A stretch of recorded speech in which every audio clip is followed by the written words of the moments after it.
I always remember the smell before I remember the fear. Sun-warmed pine resin, old smoke trapped in the stones of a fire ring, and that sweet chemical bite of bug spray that clings to your throat for hours. I loved camping. I loved trading screens for stars. I loved the weight of a pack digging into my shoulders like a promise. That weekend felt sacred to me. A short hike, a cold swim, strong coffee in a dented metal mug, falling asleep to trees, talking to each other in the dark. And still, I brought Clara, my best friend, and the most irritating person on earth when she decides she hates something. She hated camping, hated dirt, hated bugs, hated silence. I thought the forest would soften her. I thought if I loved it enough for both of us, she would stop fighting it. In the car, the AC smelled like hot plastic. Then I cracked the window and the air turned green and wet, like the world was breathing straight into my skin. It felt like a good omen. I did not know omens can collect interest. The campground check-in office looked like a place that forgot it was supposed to be welcoming. A cramped room, cluttered counters, folded maps, stacks of paperwork, stained mugs, a slow fan pushing warm air that smelled like cold coffee and damp paper. Clara wrinkled her nose immediately, complaining about the mold, the sticky floor, the chair stains, the way the wood creaked under her shoes.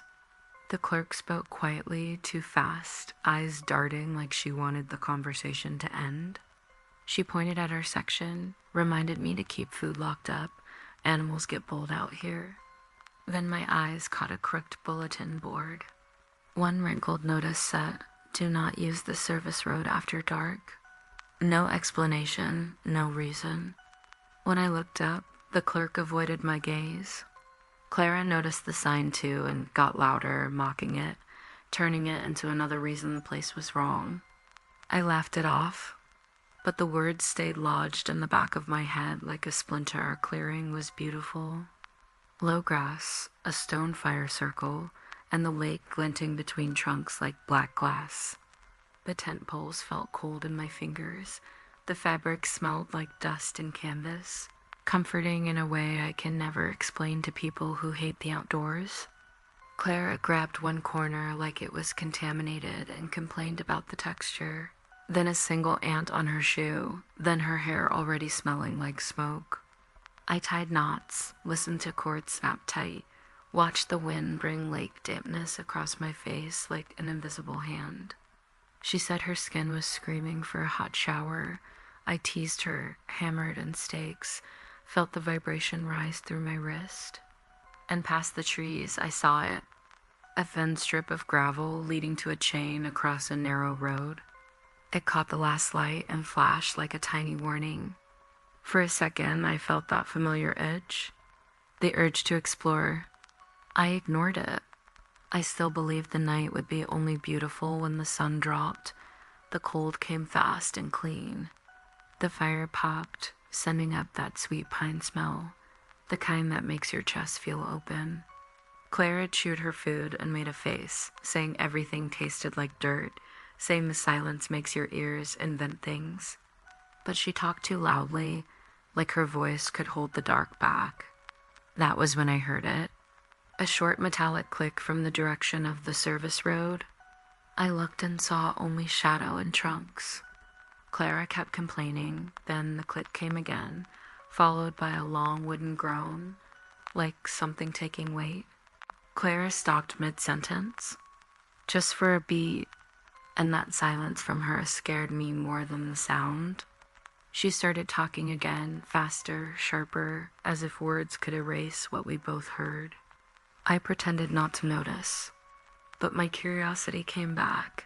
Mixed with an itch of unease I refused to name, I grabbed my flashlight, the rubber grip cold under my thumb, and told Clara to rest.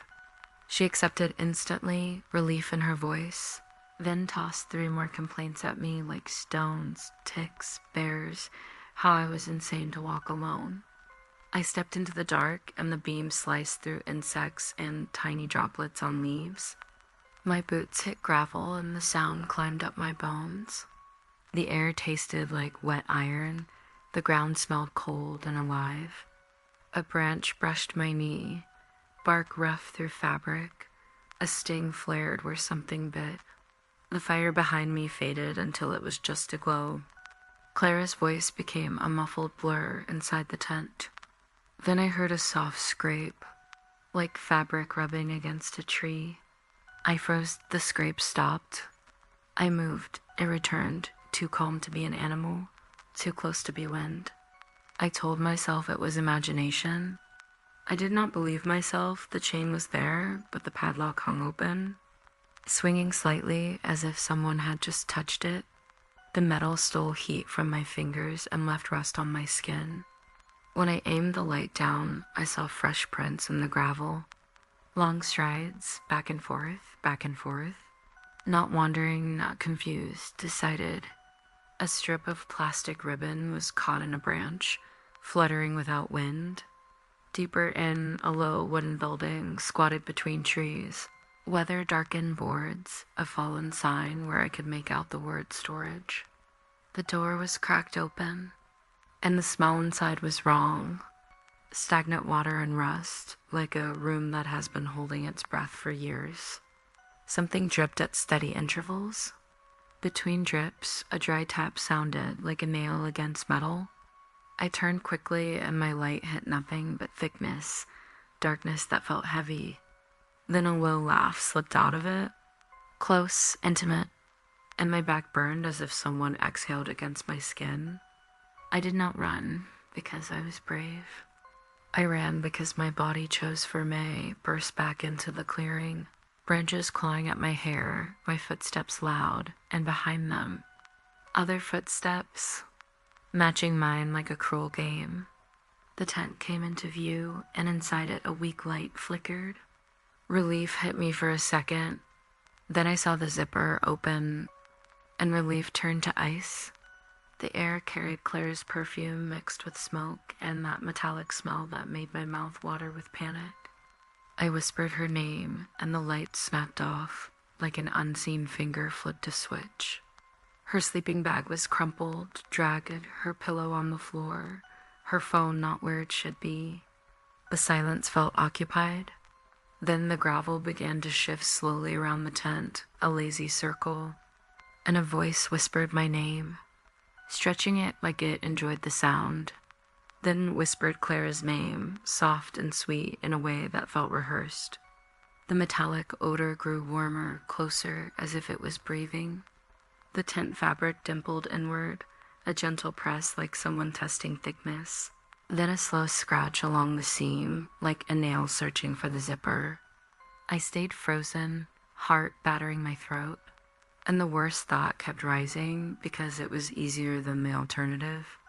Maybe Clara was doing this, maybe she wanted to punish me for leaving her, and yet, how could she vanish without a sound? How could she make that voice say our names like it had always known them? Dawn finally seeped in, gray and thin, and when the light was strong enough to show my shaking hands, I heard one heavy step behind me. Clara stood near the dead fire, face pale like she'd lost something she could not replace, hair wet at the ends as if from the lake or dew, eyes wide, empty of sarcasm, empty of complaints. Only fear. She opened her mouth to speak, then closed it, and that metallic smell clung to her clothes, faint but undeniable. I did not ask where she had been. She did not explain. She only grabbed her backpack with trembling hands, like someone returning from a place that leaves no words behind.